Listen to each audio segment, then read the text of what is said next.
Remue ménage. Remue ménage.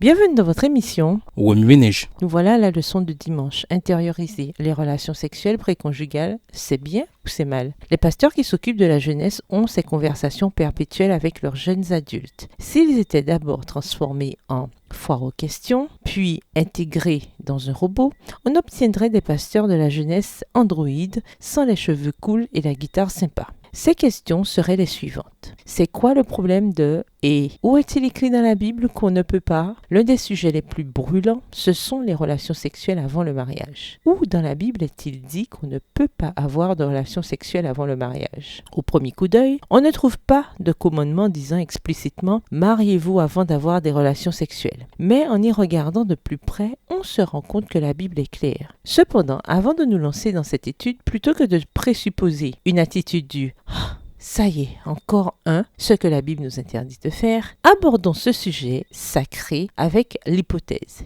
Qu'est-ce que Dieu a en réserve pour moi en vue d'une meilleure compréhension? Dieu a créé l'homme et la femme, ce qui confère déjà à l'humanité sa dignité, sa valeur et son utilité. Et la mort du Christ en faveur de l'humanité amplifie encore notre valeur. Tout ce qui dégrade l'humanité est une chose contre laquelle Dieu s'oppose passionnément. Comme cela a été établi précédemment, Genèse 2 indique que le premier couple a été créé dans un but de relation sociale et d'exclusivité. La forme d'amour et d'intimité la plus pure doit avoir des conditions préalables où la permanence est assurée pour une vulnérabilité totale, une exploration personnelle et une acceptation sans risque de honte, de peur ou de rejet. Quel est le problème des expériences sexuelles préconjugales? Simplement que le corps est considéré comme une entité distincte de l'être tout entier de l'individu. Deux corps s'unissent pour un plaisir purement physique et une satisfaction hormonale temporaire. Cette séparation est en soi la dégradation et même la déshumanisation du corps. Le corps séparé n'est pas différent d'un animal, d'un meuble, d'une machine ou d'un objet. L'expérience sexuelle biblique exige l'absence de risque, la promesse de la permanence et un fondement mutuel pour le respect, l'engagement et l'amour. C'est là ce qu'apporte le mariage, comme on le voit dans le premier mariage de la Genèse, plus tard dans le Cantique des Cantiques et dans de nombreux passages des Écritures. Et la valeur de la virginité. De nouveau, la Bible est on ne peut plus claire. En fait, de nombreux récits n'auraient aucun sens si la pureté sexuelle n'était pas hautement considérée. Bien qu'il y ait eu 2 poids, 2 mesures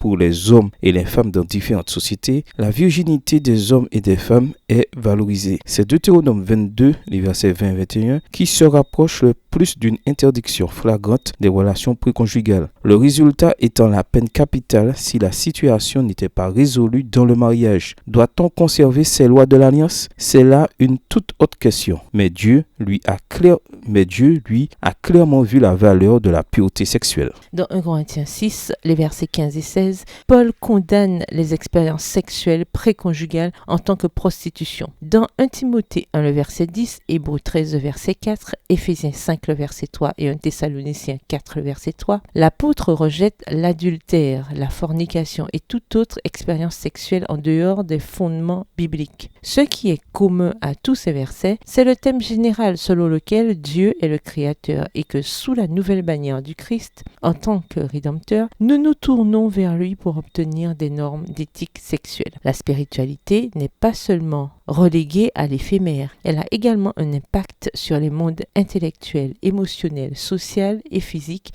dans lesquels nous vivons. Étant donné que certains ont peut-être déjà compromis leur état de pureté sexuelle, c'est Dieu seul qui donne la pureté, la purification, la sanctification, la sainteté, le pardon et la chasteté spirituelle. Comme Jésus le dit dans Jean 8, le verset 11, nous nous tournons vers lui pour obtenir la puissance d'obéir à sa recommandation. Tu peux t'en aller, mais désormais ne pêche plus. Revenez à votre texte écrit et étudiez le passage. Encerclez les mots, expressions, idées ou idées répétées.